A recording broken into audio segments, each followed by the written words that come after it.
Urwandiko Pawulo yandikiye Abagalatiya, igice cya mbere. Pawulo, intumwa itari y'abantu kandi itatumwe n'umuntu, ahubwo yatumwe na Yesu Kristo n'Imana Data wa twese yamuzuye. Ngewe na bene data turi kumwe bose turabandikiye mwebwe mu matorero y'i Galatiya. Ubuntu bube muri mwe n'amahoro biva ku Mana Data wa twese no ku Mwami wacu Yesu Kristo, witangiye ibyaha byacu ngo turokore iki gihe kibi cya none, nk'uko Imana Data wa twese yabishatse. Icyubahiro kibi cya iteka ryose. Amen. Kunamuka kw'Abagalatiya. Ndatangazwa nuko mwimuye vuba mutyo mukareka wabahamagariye guhabwa ubuntu bwa Kristo mukajya ku bundi butumwa. Nyamara si ubundi ahubwo ni ikindi. Hariho abantu babahagarika imitima bagashaka kugoreka ubutumwa bwiza bwa Kristo. Ariko ntihagira ubabwiriza ubutumwa butari ubwo twababwirije, ari twe cyangwa ndetse marayika uvuye mu ijuru avumwe. Nkuko twabanje kubivuga, nanone nongeye kubivuga nti niba umuntu ababwira ubutumwa budahura n'ubwo mwemeye mbere avumwe. Mbese noneho n'ishimwe ry'abantu nshaka cyangwa n'iry'Imana, cyangwa se n'abantu nshaka kunezeza? Iyaba nkinezeza abantu simba ndi imbata ya Kristo. Pawulo ahamya ko ubutumwa yahawe atari ubw'abantu. Bene data, ndabamenyesha yuko ubutumwa bwiza navuze atari ubw'abantu, kuko nanjye ntabuhawe n'umuntu kandi sinabwigishijwe n'umuntu, ahubwo ni Yesu Kristo wabumishuriye. Mwumvise ingeso zanjye nari mfite kera ngikurikiza idini y'Abayuda, yuko nari nkabije kurenganya itorero ry'Imana no kuririmbura. Kandi narushije benshi bo mu bwoko bwacu tungana gukurikiza idini y'Abayuda, kuko nabarushaga kugira ishyaka ry'imigenzo twahawe na basogokuruza. Ariko Imana yantoranije nkiri mu nda ya mama, impamagara kubw'ubuntu bwayo. Kandi ubwo yashimaga kumishurira umwana wayo ngo mvuge ubutumwa bwe bwiza mu banyamahanga, sinahereye ko ngisha inama abafite umubiri n'amaraso, cyangwa nzamuke ngiye Yerusalemu gusanga abambanjirije kuba intumwa, ahubwo nagiye muri Arabiya kandi mvuyeyo nsubira i Damasiko. Nuko imyaka 3 ishize ndazamuka ngiye Yerusalemu gusura Kefa, maraho iminsi 15. Ariko mu zindi ntumwa nta wundi nabonye keretse Yakobo mwene nyina w'Umwami Yesu. Ndabarahira imbere y'Imana yuko ibyo mbibandikiye ntabeshye. Bukeye njya mu bihugu by'Isiriya n'i Kilikiya. Abamatorero y'Iyuda yo muri Kristo ntibari bazi uko nsa, keretse kumva gusa bamvugaga bati, uwaturenganyaga kera noneho arigisha iby'idini yarimburaga kera. Nuko ibyo bigatuma bahimbaza Imana ku bwanjye. Igice cya kabiri. Hashize imyaka 14 nsubira kuzamuka ngiye Yerusalemu ndi kumwe na Barinaba, njyana na Tito, njyanwe n'ibyo nahishuriwe. Nuko mbasobanurira ubutumwa bwiza mbwiriza mu banyamahanga. Icyakora mbubasobanurira abakuru bashimwa twiherereye ngo nirukire ubusa, cyangwa mbe narirukiye ubusa. Nubwo Tito twari kumwe ari Umugiriki ntibamuhatiye gukebwa, ahubwo hanyuma byatewe na bene data b'indyarya binjijwe rwihereranwa no gutata umudendezo wacu dufite muri Kristo Yesu, kugira ngo badushyire mu bubata. Abo ntitwabumviye na hato ngo dutegekwe nabo, kugira ngo ukuri k'ubutumwa bwiza kugume muri mwe. Ariko abashimwa ko ari bakuru uko bameraga kera simbyitayeho, kuko ku bwanjye byose bimpwaniye. Imana irobanura abantu ku butoni. Abo bashimwa ntacyo banyongereho ku byo nigishaga, ahubwo babona yuko nahawe ubutumwa bwo kwigisha abatakebwe, nk'uko Petero yahawe bwo kwigisha abakebwe. Kuko uwahaye Petero ubutware ngo atumwe ku bakebwe, ari nawe wamaye nanjye ngo numwe ku banyamahanga. Nuko wamaze kumenya ubuntu nahawe, abo mvuga ni Yakobo na Kefa na Yohana, abashimwa ko ari inkingi, badusezeranira ngewe na Barinaba ko bazafatanya natwe, babihamirishije gukorana mu ntoki ngo twebwe tujye mu banyamahanga nabo bajye mu bakebwe. Ariko hariho kimwe banyongereyeho, nuko twibuka abakene, kandi byaranitsanzwe mfite umwete wo kubikora. Uburyarya bwa Petero uburema ibice mu itorero. Ariko ubwo Kefa yazaga muri Antiyokiya namugishije impaka duhanganye, kuko yari yarabonetsweho n'umugayo. Kuko intumwa za Yakobo zitaragerayo yasangiraga n'abanyamahanga, ariko zigezeyo ariyufura, arabanena kuko yatinyaga abakebwe. Nuko abandi Bayuda nabo bose baryaryana nawe, ndetse ibyo bituma na Barinaba ayobywa n'uburyarya bwabo. Ariko mbonye ko batagenda mu nzira igororotse ihura n'ukuri k'ubutumwa bwiza, mbwirira Kefa imbere ya bose nti, ubwo uri Umuyuda ukifata nk'abanyamahanga, ntiwifate nk'Abayuda. Ni iki gituma uhatira abanyamahanga kwifata nk'Abayuda? Dore twebweho twavutse turi Abayuda, ntituri abanyabyaha bo mu banyamahanga. Nyamara tumenye yuko umuntu adatsindishirizwa n'imirimo itegetswe n'amategeko, ahubwo atsindishirizwa no kwizera Yesu Kristo. dore ndetse natwe twizeye Kristo Yesu kugira ngo dutsindishirizwe no kumwizera bitavuye ku mirimo itegetswe n'amategeko, kuko nta muntu uzatsindishirizwa n'imirimo itegetswe n'amategeko. Ariko se nidushaka gutsindishirizwa na Kristo tugasanga ko twebwe ubwacu turi abanyabyaha, ibyo byatuma Kristo avuga ko ari umugabura w'ibyaha? Ntibikabeho, kuko niba nongera kubaka ibyo nashenye mba nihinduye umunyabyaha. Amategeko yanteye gupfa ku mategeko ngo mbeho ku Mana.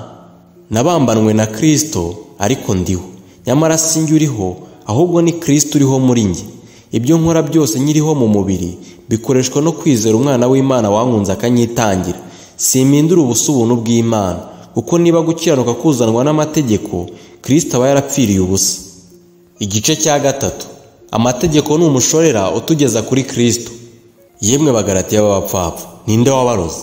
Mweretswe Yesu Kristo nk'uwambwe ku musaraba mu maso yanyu? Ibi byonyine nibyo nshaka ko mumbwira. Mbese imirimo itegetswe n'amategeko niyo yabahesheje umwuka, cyangwa se nuko mwumvise mukizera? Murabapfapfa mutyo, mwatangiye iby'umwuka none muherukije iby'umubiri. Ya mibabaro myinshi mwayibabarijwe ubusa, niba yari y'ubusa koko? Mbese ibaho umwuka igakora ibitangaza muri mwe, ibikoreshwa nuko mukora imirimo itegetswe n'amategeko, cyangwa nuko mwumvise mukizera? Nk'uko Aburahamu yizeye Imana bikamuhanirizwa no gukiranuka, mumenye yuko ari nako abiringira kwizera bo bana ba Aburahamu. Kandi ibyanditswe byamenye bitaraba yuko Imana izatsindishiriza abanyamahanga kuko bizeye. Bibwira Aburahamu ubutumwa bwiza bw'ibitaraba biti, muri wowe nimo amahanga yose azaherwa umugisha. Nuko abiringira kwizera bahanwa umugisha na Aburahamu wizeraga. Abiringira imirimo itegetswe n'amategeko bose ni ibivume, kuko byanditswe ngo, havumwe umuntu wese udahirimbanira ibyanditswe mu gitabo cy'amategeko byose ngo abikore. Biragaragara yuko ari nta muntu utsindishirizwa n'amategeko imbere y'Imana, kuko ukiranuka azabeshwaho no kwizera. Nyamara amategeko ntagira icyo ahuriyeho no kwizera, ariko rero uyakomeza azabeshwaho nayo. Kristo yaducunguriye kugira ngo dukizwe umuvumo w'amategeko, ahindutse ikivume ku bwacu, kuko byanditswe ngo, havumwe umuntu wese umanitswe ku giti, kugira ngo umugisha wa Aburahamu ugere ku banyamahanga bahoheshejwe na Yesu Kristo, kwizera kubona uko kuduhesha wa mwuka twasezeranijwe. Bene data, ibi ndabibabwira nk'umuntu. Isezerano naho ryaba ari iry'umuntu, iyo rimaze gukomezwa nta muntu washobora kuryica cyangwa ryongereho. Nuko rero byasezeranijwe Aburahamu n'urubyaro rwe. Nyamara Imana ntiyakavuga iti imbyaro, nko kuvuga benshi, ahubwo iti ni urubyaro rwawe, nko kuvuga umwe, ari we Kristo. Ibyo mvuze ni ibi: nuko isezerano Imana yasezeranije mbere ritakuweho n'amategeko yaje hashize imyaka 430 ngo aryice cyangwa avuguruze uwarisezeranije. Kuko iyo umurage uva mu mategeko waba utakivuye mu byasezeranijwe, ariko dore Imana yawuhaye Aburahamu iwumusezeranije. None se amategeko yazanwe n'iki? Yategetswe hanyuma kubw'igicumuro, kugeza aho urubyaro ruzazira, urwo yasezeranijwe, kandi yahawe abamarayika kugira ngo bayatange, bayaha umuhuza mu ntoki, nawe ayaha abantu. Icyakora uwo muhuza si uw'umwe, nyamara Imana ni imwe. Mbese ubwo bibaye bityo amategeko arwanya amasezerano y'Imana? Ntibikabeho, kuko iyo haba harabayeho amategeko abasha kubeshaho abantu, gukiranuka kwa kwaraheshejwe nayo. Ariko ibyanditswe bivuga yuko byose byakingiraniwe gutwarwa n'ibyaha, kugira ngo abizera bahabwe ibyasezeranijwe, babiheshejwe no kwizera Yesu Kristo. Icyakora uko kwizera kutaraza, twarindwaga tuboheye gutwarwa n'amategeko, dutegereje kwizera kwari kugiye guhishurwa. Ubwo nibwo buryo amategeko yatubereye umushorera wo kutugeza kuri Kristo, ngo dutsindishirizwe no kwizera. Ariko kwizera kumaze kuza, ntitwaba tugitwarwa na wa mushorera. Mwese muri abana b'Imana mubeshejwe no kwizera Kristo Yesu, kuko mwese ababatirijwe muri Kristo muba mwambaye Kristo. None ntihakiriho umuyuda cyangwa umugiriki, ntihakiriho imbata cyangwa umudendezo, ntihakiriho umugabo cyangwa umugore, kuko mwese muri umwe muri Kristo Yesu. Ubwo muri aba Kristo, muri urubyaro rwa Aburahamu, muri n'abaragwa nk'uko byasezeranijwe. Igice cya 4. Ubutumwa bwiza bwatubatuye mu mategeko. Ariko ndavuga yuko umuragwa iyo akiri umwana atagira icyo atandukaniraho n'imbata, nubwo yaba ari nyiri ibintu byose, ahubwo ategekwa n'abamurera n'ibisonga kugeza igihe cyategetswe na se. Natwe niko turi, tukiri bato twari imbata, dutegekwa n'amategeko ya mbere yahoze mu isi. Maze igihe gikwiriye gisohoye, Imana yohereza umwana wayo wabyawe n'umugore kandi wavutse atwarwa n'amategeko, ko acungura abatwarwa nayo, biduheshe guhinduka abana b'Imana. kandi kuko muri abana bayo nicyo cyatumye Imana yohereza umwuka w'umwana wayo mu mitima yacu avuga ati Abba Data. Nicyo gituma utakiri imbata ahubwo uri umwana, kandi rero ubwo uri umwana uri n'umuragwa ubihawe n'Imana. Icyakora icyo gihe kuko mutari muzi Imana mwari imbata z'ibitari Imana nyakuri, ariko none ubwo mwamenye Imana kandi cyane cyane ubwo mwamenywe nayo, ni iki cyatumye musubira inyuma mu bya mbere bidafite imbaraga kandi bikena umumaro, mugashaka kongera kuba imbata zabyo, muziririza iminsi n'amezi n'ibihe n'imyaka? Ndatinya yuko hari ibyo nabakoreye naruhijwe n'ubusa. Ndabinginga bene data, mumere nkanjye kuko nanjye meze nkamwe. Nimurakangirira nabi, nubwo muzi yuko indwara y'umubiri ariyo yanzanye iwanyu bwa mbere kubabwira ubutumwa bwiza, kandi nubwo iby'umubiri wanjye byababereye ikirushya, nimurakabihinyura ngo mubicire ifudika, ahubwo mwanyemeye nka marayika w'Imana ndetse nka Kristo Yesu ubwe. Ariko none kwa kwishima kwanyu kurihe? Ndabahamya yuko muri icyo gihe iyo bishoboka mwaremeye kwinogora amaso mukayama. Mbese mpindutse umwanzi wanyu nuko mbabwira ukuri? Babandi barabikundisha, nyamara si mu buryo bwiza, kuko icyo bashaka ari ukubakingiranira hanze, kugira ngo namwe mubone uko mubihakirizwaho. Icyakora byaba byiza ko mukundwa mukundiwe mu byiza, atari igihe ndi kumwe namwe gusa, ahubwo iminsi yose. Bana banjye bato, abo nongera kuramukwa kugeza aho Kristo azaremerwa muri mwe. Icyampa nkaba ndi kumwe namwe ubu ngo noroshye ijwi ryanjye, kuko meze mu rungabangabo ku bwanyu. Sara na Hagari bari ibyitegererezo by'amasezerano abiri. Abashaka gutwarwa n'amategeko nimumbwire, nimurasobanukirwa n'amategeko? Byanditswe yuko Aburahamu yari afite abahungu babiri, umwe ari uw'inshoreke undi ari uw'umugeni. Uw'inshoreke yavutse nk'uko iby'umubiri bigenda, naho uw'umugeni yavutse ku bw'isezerano ry'Imana. Ibyo birimo umugani, kuko abo bagore bameze nk'amasezerano abiri. Rimwe ryavuye ku musozi wa Sinayi ribyarira ububata, iryo ni ryo rigereranwa na Hagari, ari we kandi ugereranwa n'umusozi wa Sinayi wo muri Arabiya, kandi usobanurwa ngo Yerusalemu ya none, kuko iri mu bubata hamwe n'abana bayo. Ariko Yerusalemu yo mu ijuru niyo mugeni, niyo mama wa twese, kuko byanditswe ngo ishime ngumba itabyara, tera hejuru uvuge cyane utararamuka, kuko abana b'inyungwakazi ari benshi baruta b'inkundwakazi. Nuko rero bene data, namwe muri abana b'isezerano nk'uko Isaka yari ari, ariko nk'uko icyo gihe wabyawe n'umubiri yarenganyaga wabyawe n'umwuka, na n'ubu niko bikimeze. Mbese ibyanditswe bivuga bite? Biravuga biti senda inshoreke n'umuhungu wayo, kuko umuhungu w'inshoreke atazaraganwa n'umuhungu w'umugeni. Nuko bene data, ntitukiri abana b'inshoreke ahubwo turaba umugeni. Igice cya 5. Abagalatiya bahugurirwa gukomeza umudendezo wa Gikristo. Ubwo Kristo yatubaturiye kuba umudendezo, nuko muhagarare mushikamye mutacyongera kubohwa n'ububata. Dore ngiye Pawulo ndababwira yuko nimukebwa Kristo atazagira icyo abamarira, kandi ndabwira umuntu wese ukebwa yuko azaba afite umwenda wo kurangiza ibyategetswe n'amategeko byose. Mwebwe abashaka gutsindishirizwa n'amategeko mutandukanijwe na Kristo, kuko mwaguye muretse ubuntu bw'Imana. Naho twebwe kubw'umwuka dutegereje kuzakiranuka, twiringiye ko tuzabiheshwa no kwizera.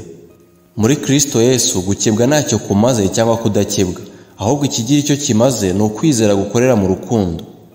Mbese ko mwagendaga neza, ninde wabujije kumvira ukuri? Uko koshywa ni kwavuye kuri iyi bahamagara, n'ubundi igitubura gike gitubura irobe ryose. Ndabiringiye kubw'umwami wacu yuko mutazagira undi mutima wundi, ariko ubahagarika imitima uwo ari we wese azagibwaho n'urubanza rwe. Mbese bene data, niba nyibwiriza gukebwa ni iki gituma nyirenganywa? Iyo mba nkibikora, cya gisitaza giterwa no kubwiriza iby'umusaraba kiba cyaramvuyeho. Icyama bahagarika imitima bakikona rwose. Bene data, mwahamagariwe umudendezo, ariko umudendezo wanyu ntimukawugira urwitwazo rwo gukurikiza ibya kamere, ahubwo mukorerane mu rukundo, kuko amategeko yose asohorera mu ijambo rimwe ngiri ngo ukunde mugenzi wawe nk'uko wikunda. Ariko rero nimushikurana mugaconcomerana, mwirinde mutamarana. Imirimo ya kamere n'imbuto z'umwuka. Ndavuga nti muyoborwe n'umwuka, kuko aribwo mutazakora ibyo kamere irarikira, kuko kamere irarikira iby'umwuka yanga, kandi umwuka yifuza ibyo kamere yanga, kuko ibyo bihabanye. Nicyo gituma ibyo mushaka gukora atari byo mukora. Ariko niba muyoborwa n'umwuka, niba mugitwarwa n'amategeko. Dore imirimo ya kamere iragaragara niyi: gusambana no gukora ibiteye isoni n'iby'isoni nke, no gusenga ibishushanyo, no kuroga, no kwangana, no gutongana, n'ishyari n'umujinya n'amahane no kwitandukanya no kwirema ibice no kugomanwa no gusinda n'ibiganiro bibi n'ibindi bisa bityo. Ndababwira hakiri kare nk'uko nababwiye kera yuko abakora ibisa bityo batazaragwa ubwami bw'Imana. Ariko rero imbuto z'umwuka ni urukundo n'ibyishimo n'amahoro no kwihangana no kugira neza n'ingeso nziza no gukiranuka no kugwa neza no kwirinda. Bimeze bityo nta mategeko abihana. Aba Kristo Yesu babambanye kamere n'iruba n'irari byayo. Niba tubeshwaho n'umwuka tujye tuyoborwa n'umwuka, twe kwifata uko tutari, twenderanya kandi tugirana amahari. Igice cya 6. Bene data, umuntu niyadukwaho n'icyaha, mwebwe umwuka mugaruza uwo muntu umwuka w'ubugwaneza, ariko umuntu wese yirinde kugira ngo nawe adashukwa. Mwakirane ibibaremerera kugira ngo abe ariko musohoza amategeko ya Kristo. Umuntu yibwira ko ari ikintu kandi ari ntacyo ari cyo, aba yibeshye. Ibyiza nuko yakwisuzuma mu murimo w'ubwe, kuko aribwo azabona icyo yirata ku bwe wenyine atari ku bwa mugenzi we, kuko umuntu wese aziyikorera uwe mutwaro. Uwigishwa ijambo ry'Imana agabane n'umwigisha ibyiza byose. Ntimuyobe, Imana ntinegurizwa izuru, kuko ibyo umuntu abiba ari byo azasarura. Ubibira umubiri we, muri uwo mubiri azasaruramo kubora, ariko ubibira umwuka, muri uwo mwuka azasaruramo ubugingo buhoraho. Twe gucogorera gukora neza, kuko igihe nigisohora tuzasarura nitutagwa isari. Nuko rero tugirire bose neza uko tubonye uburyo, ariko cyane cyane ab'inzu y'abizera. Murebe namwe uburyo mbandikishirije inyuguti nini n'ukwanjye kuboko. Abashaka bose kwiha igikundiro ku bw'umubiri nibo babahata gukebwa, nta yindi mpamvu ibateye keretse kugira ngo batarenganywa bazize umusaraba wa Kristo. Ndetse abakebwa ubwabo nubwo badakomeza amategeko, nyamara bashaka ko mukebwa ngo babone uko birata ku bw'imibiri yanyu. Ariko njyeweho sinyirata ikindi keretse umusaraba w'umwami wacu Yesu Kristo, wateye ko iby'isi bimbera nk'ibibambwe, nanjye nkabera iby'isi nk'ubambwe. Kuko gukebwa kutagira umumaro cyangwa kudakebwa keretse kuba icyaremwe gishya. Nuko abazajya bakurikiza ibyo, amahoro n'imbabazi bibe muri bo, bibe no mu Bisirayeli b'Imana. Uhereye none ntihakagire umuntu ndushya, kuko mfite ku mubiri inkovu za Yesu. Bene data, ubuntu bw'umwami wacu Yesu Kristo bubane n'imitima yanyu. Amen.